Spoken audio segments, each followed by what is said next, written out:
Madam আর হচ্ছে না, এবার ছাড়েন। She got really pissed. ওদেরকে বের করে দিয়েছি।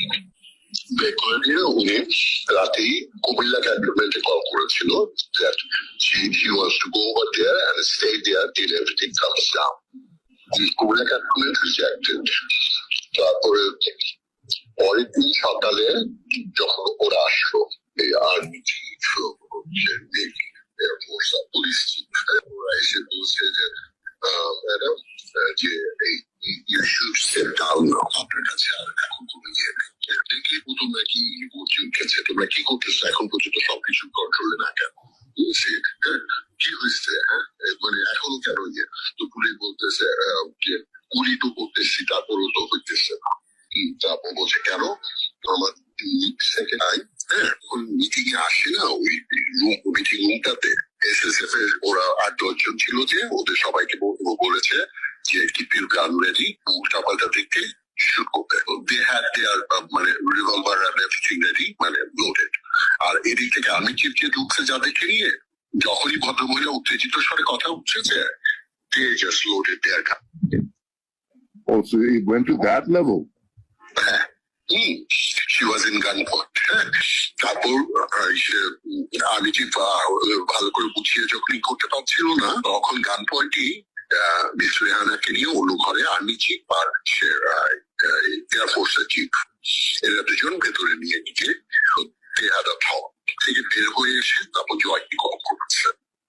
জয় স্পিকার ফোনে আর্মি চিফকে একদম ধুয়ে দিয়েছে, বেইমান তুই, হ্যাঁ তোরে আমার মাই এত উপরে তুললো, চিন্তা করিস না, একদিন এটা করবি না, তোরও তো সে বউ বাচ্চা আছে, এই ধরনের কথাটা বলতেছিল। আমি চিফ চুপ করেছিল, আমি চিফটাকে ঠান্ডা ভাবে বলেছে, জয় শোনো, মাথা গরম করে লাভ নেই, এই মুহূর্তে তোমার মায়ের দুটো অপশন, যে either she is going to resign or I'm going to step out. ওরা তারপরেও ওরা আমাকে মারবে, and then they're going to get in and kill her. The two option. জয় একটু কিছুক্ষণ চুপ করে থেকে তারপর বলে কি, আচ্ছা ঠিক আছে, যা করার করে।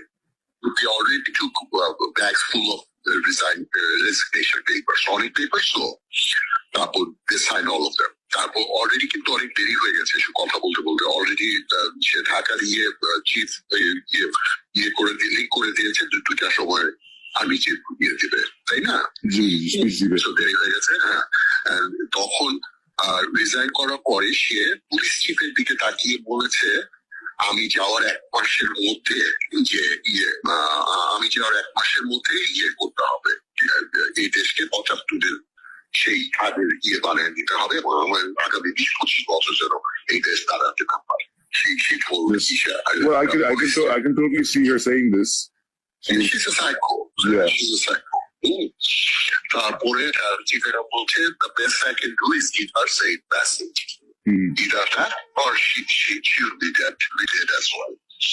তারপরে সবকিছু সাইন করে ভাবে বলে কিছু নেয়নি, শুধু $5 lakhs নিয়ে গেছে। সমস্ত এমপ্লয়ীদেরকে বের করে এসএসপি গাড়ি দিয়ে বের করে দিয়েছে গণভবন থেকে। তারপর সেকে নট করেছে, তারপর গাড়ি সব সামনে এসছে, ঢুকেছে, এবং তখন ঢাকা সে অর্ডার করেছে যে ওই পেছন দিকে অলরেডি এর আগের দিন নাকি 84 brigade or something like that, মনে থাকে না, তাদেরকে করে রেখেছে, এমপ্লয় করে রেখেছে, পুরো ওই সংসদ ভবনের রাস্তাটা করে ফেলছে।